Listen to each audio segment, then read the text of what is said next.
Hello, Homestead. This is Greg Giglio, principal of Homestead High School, and this is the weekly video message for Friday, May 14th. I don't have a guest interview for you today, but what I do have is a short video from some of our students who have gone on their own time and done made some informational videos about coronavirus and looking at some of the science behind it and trying to helping explain to people what's going on with the pandemic and the virus, and it's some really great work. So I'm going to play that video for you, and then I'm going to give you some links after that you can go and click on and go check out some of the videos. So here's the quick introductory video from them.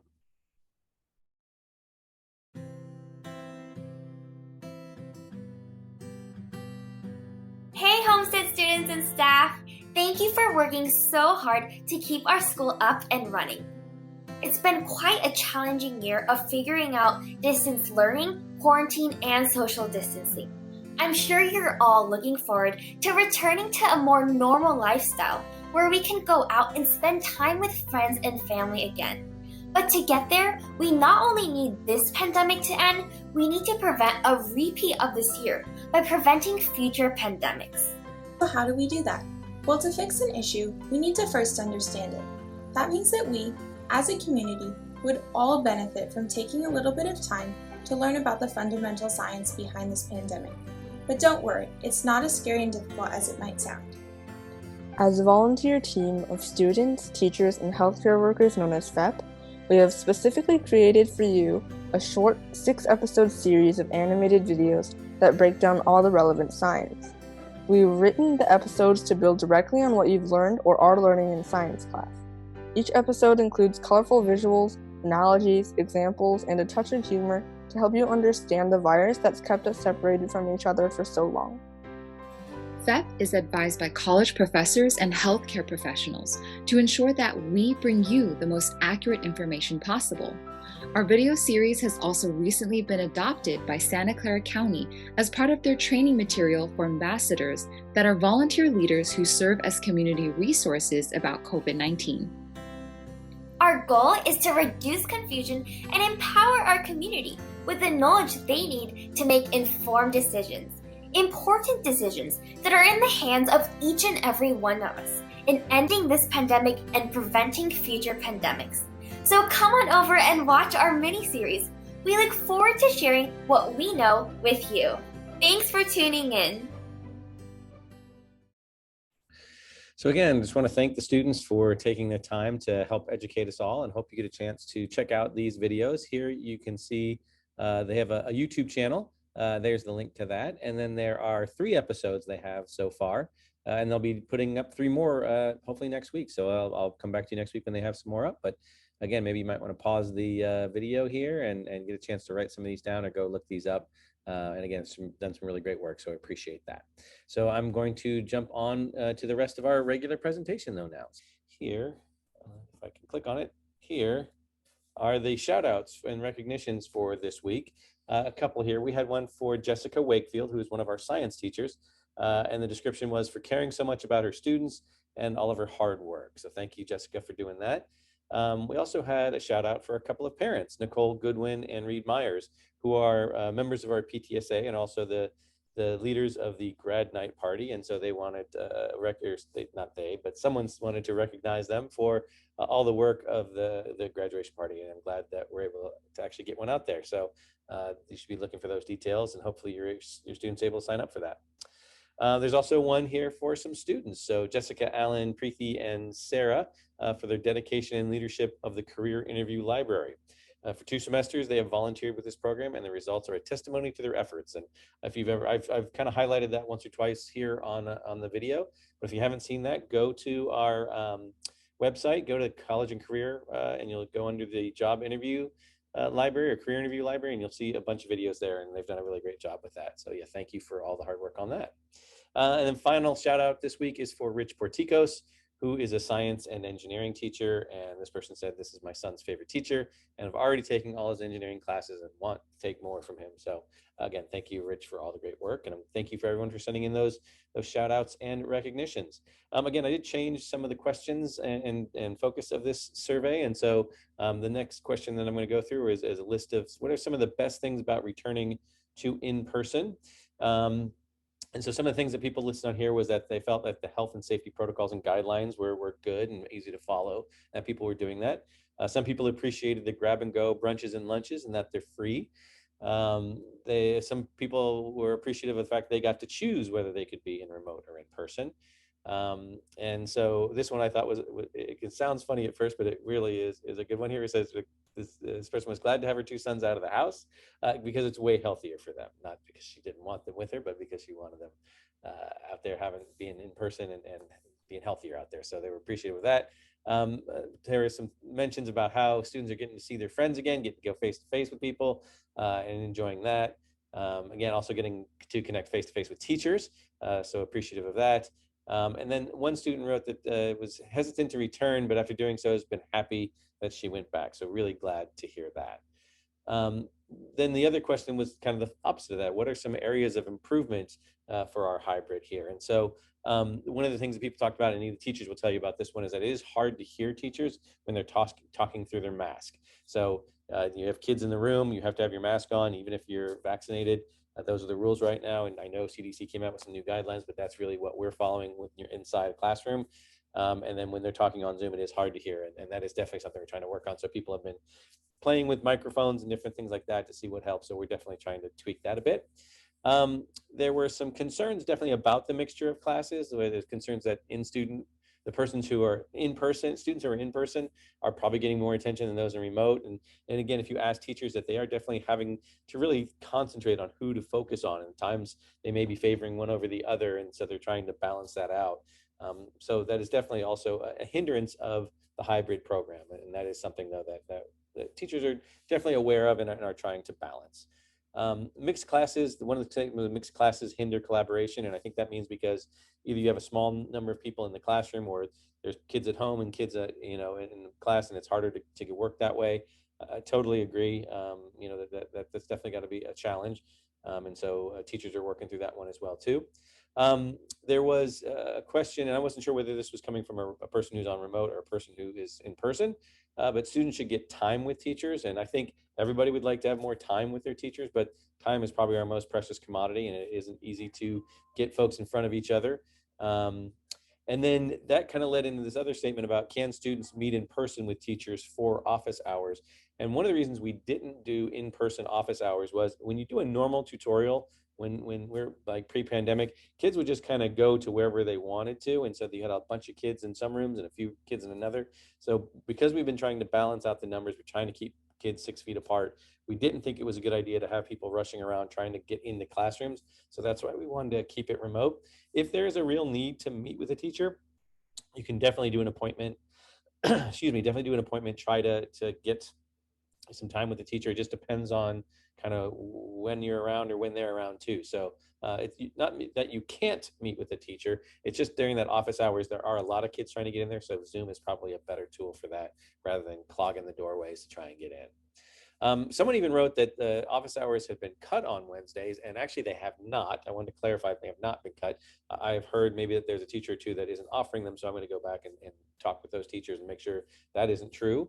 And so I'm going to make sure that you should be going to office hours on Wednesdays as well too. There shouldn't be a reason why you're not, unless the teacher's ill or has something else going on that day. But for the other part, they're still going on. Again, one of the things I wanted to point out, though, that there was some questions about office hours. If you're finding that office hours are full, definitely email your teacher or talk to your teacher about some alternate times to meet. There may be other times during the day where they can sit down and meet with you and talk with you, or maybe do it over Zoom or something like that. So just because you don't get office hours doesn't mean there isn't time available somewhere else. And then there was a question about, can students bring other work to do in class if they're done with the classwork? Meaning, let's say I'm in English class and I get done with what I'm doing there. Can I bring my math work and work on it? And again, that's something that the individual teachers may or may not have an issue with. Again, I don't know that many teachers would, like the idea that a student feels all done and they have nothing left to do, so they're gonna start working on another class. But there are times where, yeah, maybe one person works more quickly and they're done, and teachers like, sure, I think you would want to check with your teachers in that regard. I mean, don't try and sneak math homework in during an English class, but again, I think if you ask teachers and see how flexible they are with that, that would be a helpful kind of thing. So again, those were some of those areas for improvement. Then there was a whole bunch of miscellaneous questions. And so I want to try and go through some of those for you. There was a question about what is AVID. People have heard the discussion of the AVID program, and the title of AVID is short for Advancement Through Individual Determination. And it's a program where you have a cohort of kids and one teacher, and that one teacher follows them all 4 years in this one specific AVID period. And so again, there are some kids start it in middle school, some kids start it in 9th grade, but it is available from, I believe, 7th grade all the way through to 12th grade. And again, the purpose of the class is to take some students who maybe need a little bit more support, a little extra guidance in terms of being able to move through high school, getting some academic skills, getting some advocacy skills, and building a plan that will actually put them on a track to get to a 4-year college. A lot of it is about how to plan, how to take the right classes to make sure you're going to be eligible for the schools that you want to go to and the major that you want to take. And again, that case manager teacher stays with them all 4 years, gets to know them really well, and works with them all the way through to graduation. So again, if you're a newer student, that is probably something that you can get into. Again, some people come to us, we get kids through 7th and 8th grade. Sometimes we add a few new kids in 9th grade, but again, we don't tend to take kids after a certain amount of time because again, the program is a program that's meant to be working all over time. There was a question, this was, I think, a Schoology question about, can students get an email confirming they have submitted something? And so I guess there's been some questions about, hey, if I send the teacher something, how do I know they've gotten it, and how can I confirm that they've gotten it back? Well, and again, I guess it really does depend on which platform you're sending it in on. Schoology will show you that something has been submitted. So again, when the student sends something in, they can go back to that assignment and they'll have a little icon of a piece of paper next to that actual assignment, and so that shows that it's been submitted. Kids can see that, but parents can't. It's just one of the formats of how this, or one of the ways in which Schoology is formatted, that's how it's shown. Google doesn't, if you're submitting things through Google Classroom or emailing a Google, something through Google Docs, Google won't show that there are ways to prove that it was sent in. I'm sorry, I'm misreading that. It doesn't really show that it was sent in, but there are ways to sort of prove that you did send it in or that it was revision. So again, if you send it through an email, there should be a copy of your email saying, look, I sent it to you at this time. Also, we can look on the revision history and see when it was last worked on, when it was sent, that kind of stuff. So that might be another way to actually jump in there. So again, look for the words revision history, and that'll help you look at some of that information. I do have to say, though, it is way too time consuming for a teacher to respond to every single submission with an email. That takes a lot of time, that takes a lot of effort. And so I think you'd rather have the teachers planning classes, grading papers, and actually worrying about them sending off an email saying they've done it, especially when in Schoology, you already have it, or there's actually should be proof in some other format like the Google Docs. Talking about confirmations here, will we receive a confirmation regarding the graduation ceremony we signed up for? No, because the time you signed up for is your ceremony. If there was an issue, you wouldn't have been allowed to sign up for it. And so you can assume that time that if you signed up for 6:30 on Thursday, then you are in that graduation ceremony. If there's some other issue that had come up in the meantime or whatever, you would have been contacted by Ms. Hannigan. So you can go ahead and make your plans. If you signed up for it and you know you got to sign up for that time, then that should be yours. So if you need to make a switch or there's something else going on, please contact Ms. Terry Hannigan and she'll be able to help you out with that. Question, I think I also answered this one last week, but I've answered this in a lot of places, so I'm not sure exactly where I've talked about it, but people are asking about what is next year's schedule going to look like, and we are currently working that out. We haven't finalized it yet, but most likely we're talking about a plan to keep the schedule to look pretty similar to this year's. An email just went home the other day to you saying, hey, look, our district expectation is that we're going to be back in person for next school year. So if we're back in a normal situation, that means we have to have 5 days a week of instruction. So that Wednesday asynchronous day it has to be changed to be something that's in person. And so what that would come is more like becomes more like a skinny day. And so you're used to seeing that when we call a skinny day is where all 7 periods meet for about 45 minutes each. And that has been it could be a Monday, it could be a Wednesday, it could be a Friday. We haven't made that determination yet. We haven't made the final determination, but the idea is that if we follow the schedule one more year, we change that Wednesday to a skinny day and we place it in the appropriate place. This would be a great schedule to hold on to in case something does go on. We have to switch back to remote all of a sudden. Let's say we get variants that come through and we have a whole bunch of positive cases. Hopefully we don't, but if something like that was to happen, we would be able to switch back into remote pretty quickly. And we know the schedule works well for remote. So again, we're just trying to finalize those details with our teachers, but you can kind of assume that it's going to look pretty similar to what this year's schedule did. And there was a question about, can you tell us more about the new California K through 12 math framework being proposed? The summary I've read states that it will encourage equitable math by connecting it to social justice issues.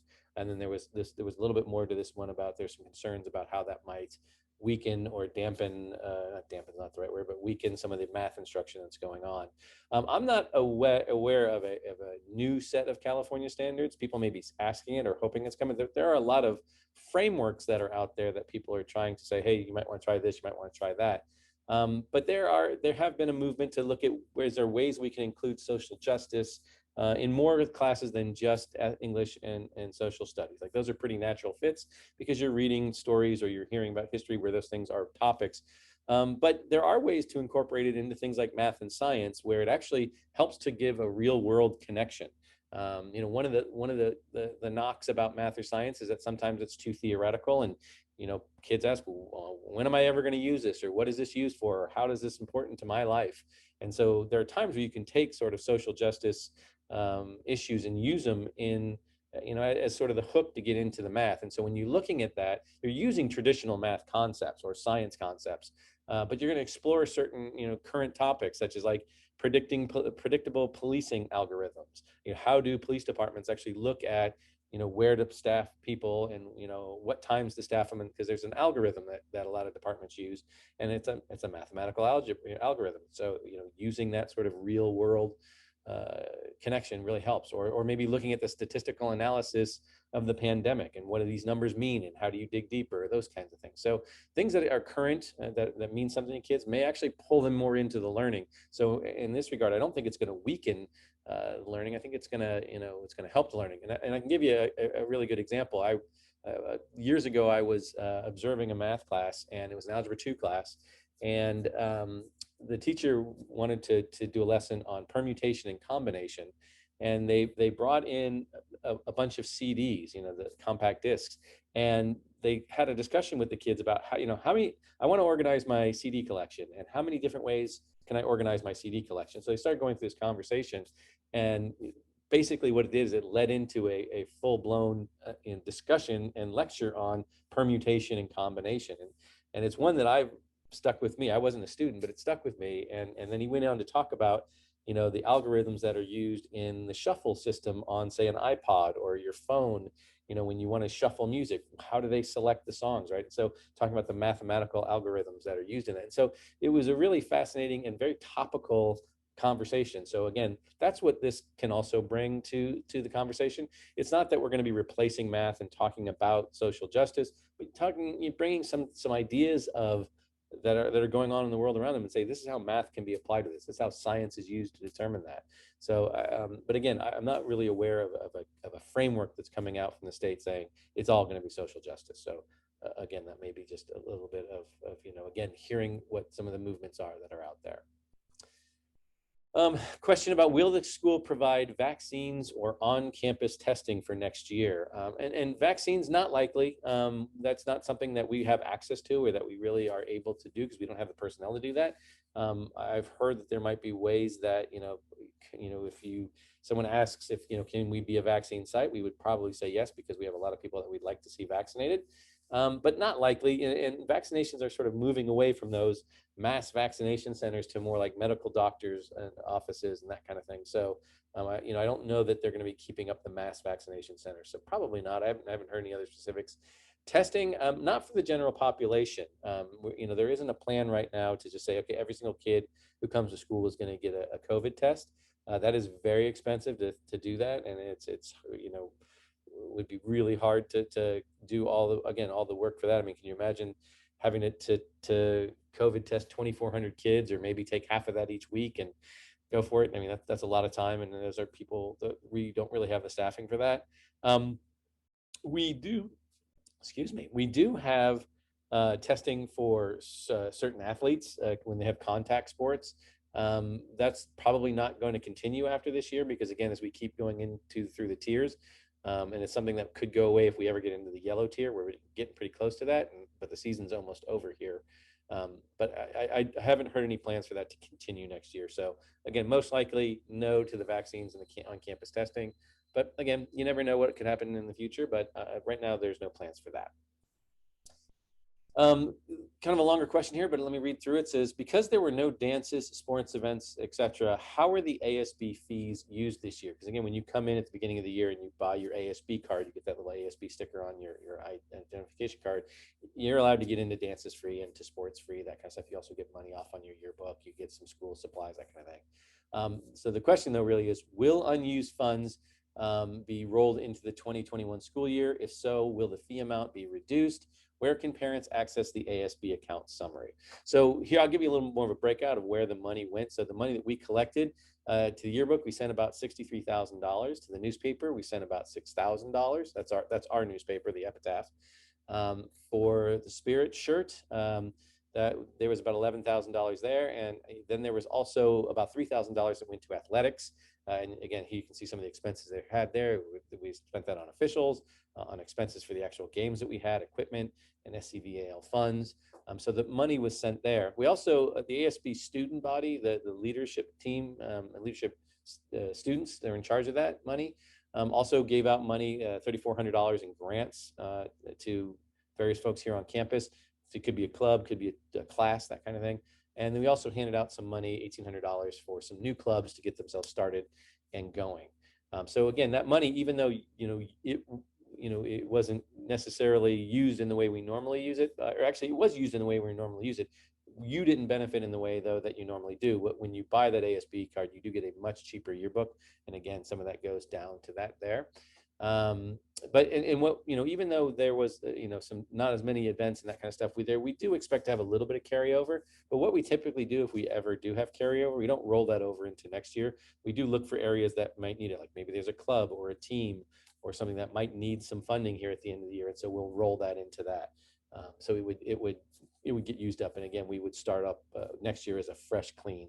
And what you try and do is spend the money that you get in the year within that year, because those are the people who gave you the money. So that's where we want to try and spend the money on. But if you are interested in seeing a full summary, that's something that we can arrange for you. Just contact me through email, and I can arrange for that to be given to you. But it's not something that we just post on the network or anything like that. So, but it can be shared if you have it. But you'll see that kind of information there. Finally, there was a question about some food stuff. So again, I'm going to sort of long one here. I have to read this one through it. So you're not planning appropriately on pizza days for those who love plain pizza. My vegetarian child has had multiple times was handed rice with bell peppers because cheese pizza has run out even when going directly from class to lunch. Since he doesn't eat bell peppers, he gets a bowl of rice. And so, kind of let me give a backstory to this. So on Mondays and Thursdays, as part of the free food that we hand out for the students, we do have pizzas on Monday and on Thursdays. Monday pizza is the main part of the meal, and so there are 500 individual pizzas that get ordered through a company that we work with, 300 of which we do is cheese only. So the majority of those are there. So on Mondays, I don't think your student would probably be having a problem with that. It's probably only maybe the Thursday when we only order about 150, and 30 are cheese pizzas. But because we have a couple things on that Thursday. We have the pizzas. We also order serve up Kung Pao chicken. You get one or the other, not both. And so if your child is a vegetarian, they would be getting everything but the chicken in that regard for that one. So if they're not getting to the pizza. Um, and so, on that day, yeah, that one might be a little bit harder to get. We're probably not going to be ordering more. One of the things is when we're ordering the food this way, we don't want to have extras because we can't really use it again. And so we try to order just as much as we can. And so, we tend to have a little bit of leftovers, but yeah, with just 30 cheese pieces, we're probably not going to have many left over there. So on Thursday, you might want to think about planning something else. But the rice is a full container, so it's what they'd be getting minus the chicken for those who don't order pizza. So it is kind of that appropriate amount there. So again, you might want to plan on some other days. Just so you guys know, there are 3 types of pizzas that they choose. And one's pepperoni, one is cheese, but there's no toppings on them. And the other is butter chicken type of pizza. So those are very popular. I do have to admit, people really like those. Talking about food service, I wanted to point out that during that last week of school, what we're calling Opportunity Week, which you used to know as Finals Week, there is 1 hour between a break between that first final and that second final of the day. And even though it's a little bit earlier in the day, that's going to be when the food service is going to be serving the bigger type lunch type meal. Because after the second final, people are free to leave, and a lot of times what we see is most kids go home after that. Even though there's an enrichment period after there, not very many kids stay necessarily on campus for enrichment, because enrichment can be done on Zoom or in other ways. So that one's going to be more of a snack, again, just to try and make sure that you're planning correctly, that they understand what they're going to be getting. So that first break between the first and second finals, you'll get a bigger meal. After the last final of the day, you'll get just more of a snack. So I just wanted you to be aware of that. That brings us to our important dates. And so we're getting really close to the end of the year, as we said here. So we're lots of celebrations here at the end. On the 19th, 20th, and 21st, we're having some virtual concerts. Our spring band will be having a concert. Our orchestra and jazz will be having a jazz ensemble will be having a concert, as will our choir. So hopefully get a chance to see those events. They're really great. They've done a lot of great work this year, even though being in remote, they've been doing a lot of great stuff. So hopefully get a chance to see them. The May 22nd, there is something called the senior dinner that they're just starting to get planned. So hopefully you'll start to hear some details about that. That should have come out though, and maybe you're getting some more details soon. May 23rd is the deadline to sign up for the grad night party. So if you haven't done that, you should definitely try and get all of that. BTSA was able to get everything organized. They are having it. It is an in-person event. And so really, hopefully you get a chance to do that. Go to the PTSA website on our webpage, and you'll be able to sign up for that. Senior Awards is coming on May 26th, and so that's always a fun night. There's a lot of celebration for students. Then the May 28th, that Friday, May 28th, was the start of Opportunity, or AKA Finals Week. Then we have that weird 3-day weekend right in the middle there, so more of the holiday. There's no school on that Monday. And then the last day of school is June 3rd. And just again, so those of you who know, we are holding 4 graduations this year, in-person graduation. The first 2 are on June 2nd. We have one at 3:30, one at 6:30, and then the next day on June 3rd from 3:30 and 6:30. And one thing that's going to happen this time is that we have to have 2 hours in between each ceremony. So the ceremonies are going to be definitely a stripped down. There'll still be fun, still be a lot of good stuff going on, where folks are not going to be allowed to hang out on campus and go and take pictures in the quad and get cookies like we normally do. We wish we could, but we don't have the space for that in the quad, the restrictions in terms of the size of and the amount of people. But we also have to clear you off so we can get things kind of reset up and fixed up for the next ceremony at 6:30. So we hope that you continue your celebration, you continue in other places. We're just going to ask that you do move on so you can celebrate somewhere else. So, but again, thank you everybody who sent in your questions and comments this week. Please make sure you keep doing that. We'll have 1 or 2 more videos here coming on, because we're right at the end of the year. But hopefully, please keep sending in questions and shout outs and concerns, and we will try to address those and answer them as we go along. So thank you, everybody. Have a great weekend, and we'll see you next week.